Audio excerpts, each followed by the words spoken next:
নমস্কাৰ বন্ধু বান্ধৱীসকল, আপোনালোকক আমাৰ ইউটিউব চেনেল আছামিজ জিকে ৱৰ্ল্ডলৈ স্বাগতম জনাইছোঁ।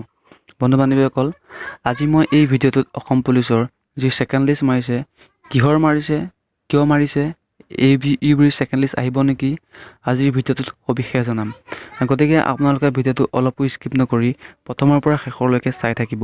আৰু যিসকল বন্ধু বান্ধৱীয়ে আমাৰ চেনেলটোত নতুনকৈ আহিছে, তেওঁলোকে চেনেলটো ছাবস্ক্ৰাইব কৰি কাষতে থকা বেল আইকনটো প্ৰেছ কৰি অল কৰিব, যাতে মই দিয়া ভিডিঅ'সমূহৰ নটিফিকেশ্যনসমূহ আগতীয়াকৈ পাই থাকে। গতিকে ব'লক আজিৰ ভিডিঅ'টো আৰম্ভ কৰোঁ।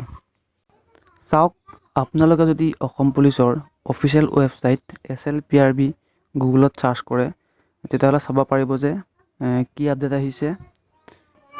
15/7/2022 তাৰিখে SLPRBৰ ফালৰ পৰা দুখনকৈ নটিচ আপডেট কৰিছে। এই নটিচ দুখনত মাজত বহুতৰে এটা খেলিমেলি সৃষ্টি হৈছে, গতিকে মই সকলো ডাউট ক্লিয়াৰ কৰি দিম। বহুতো ইউটিউবাৰে ছেকেণ্ড লিষ্টৰ কথাক লৈ বহুতো ল'ৰা ছোৱালীৰ মনত দুখ দিয়া দেখা গৈছে। গতিকে চাওক নটিচখনত কি আছে। প্ৰকাশ পাইছে অসম পুলিচৰ অফিচিয়েল ৱেবছাইটত, office of the chairman state level police recruitment board Assam, Rehabari, Guwahati. এই নটিচখনত মই মেইন কথাটো কৈছোঁ।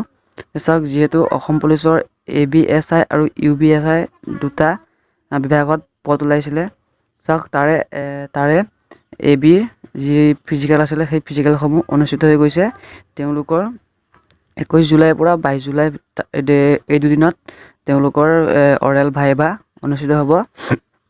আৰু যিসকল যিটো আপোনাৰ 320টা ছাব ইনস্পেক্টৰ অৰ্থাৎ SI AB কামাণ্ডো বেটেলিয়নৰ যিহেতু বৰ্তমানলৈকে ফিজিকেল টেষ্ট অনুষ্ঠিত হোৱা নাই, গতিকে তেওঁলোকৰ ফিজিকেল টেষ্টসমূহ 18 তাৰিখৰ পৰা অনুষ্ঠিত হ'ব।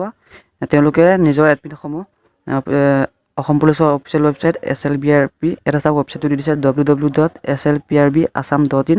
এই ৱেবছাইটটোত গৈ তেওঁলোকে নিজৰ ফিজিকেলৰ এডমিটসমূহ ডাউনলোড কৰিব পাৰিব। তেওঁলোকৰ যিহেতু 18/7/2022 তাৰিখৰ পৰা তেওঁলোকৰ ফিজিকেলসমূহ অনুষ্ঠিত হ'ব। এতিয়া তেওঁলোকৰ ফিজিকেলসমূহ ক'ত অনুষ্ঠিত হ'ব, ইয়াতে এক্সাম ভেনু চেণ্টাৰটো দি দিছে। চাওক, central training institute civil defence and home guards Assam, পানীখাইটি, গুৱাহাটী 781026। আপোনালোকৰ এইটো চেণ্টাৰত যি অসম পুলিচৰ SI AB কামাণ্ডো বেটেলিয়নৰ যি 320টা পোষ্টৰ ফিজিকেলসমূহ, এই ট্ৰেইনিং চেণ্টাৰটোত তেওঁলোকৰ ফিজিকেলসমূহ অনুষ্ঠিত হ'ব। আৰু ইয়াতে মই এতিয়া কৈ দিছোঁ যে ইয়াতে কোনো ধৰণৰ ছেকেণ্ড লিষ্ট আপডেট অহা নাই।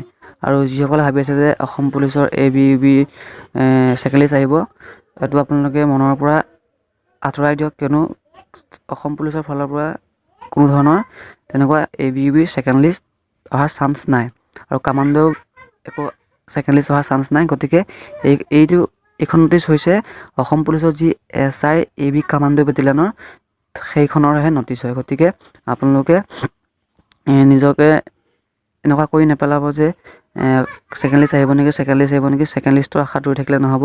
গতিকে আগন্তুক যিসমূহ ইণ্টাৰভিউ অনুষ্ঠিত হ'বলৈ গৈ আছে, আপোনালোকে তাৰ কাৰণে নিজকে প্ৰিপেৰেশ্যন চলাওক, ঠিক আছে। আৰু যিহেতু সিখন নটিচত মই ক'লোৱেই যে যিখন নটিচ আৰু এখন নটিচ যোৱাকালি প্ৰকাশ পাইছিল, তাত 15/7/2022 সেই নটিচখনত উল্লেখ আছিল যে যিসকলে অসম পুলিচৰ যি SI UB কামাণ্ডো বেটেলিয়নৰ ফিজিকেল পাছ কৰিলে, তেওঁলোকৰ যিহেতু এতিয়া অৰেল বা ভাইভা অনুষ্ঠিত হ'ব, গতিকে তেওঁলোকৰ সেই নটিচখনত এইটো আপডেট আছে। আৰু যদি আজি ভিডিঅ'টো চাই ভাল পালে, তেন্তে বন্ধু বান্ধৱীক শ্বেয়াৰ কৰিব। আৰু যিসকলে SI AB কামাণ্ডো বেটেলিয়নৰ ফিজিকেল দিব, তেওঁলোকলৈ মোৰ ফালৰ পৰা শুভেচ্ছা থাকিল। গতিকে আজিলৈ ইমানেই, ধন্যবাদ। জয় আই অসম।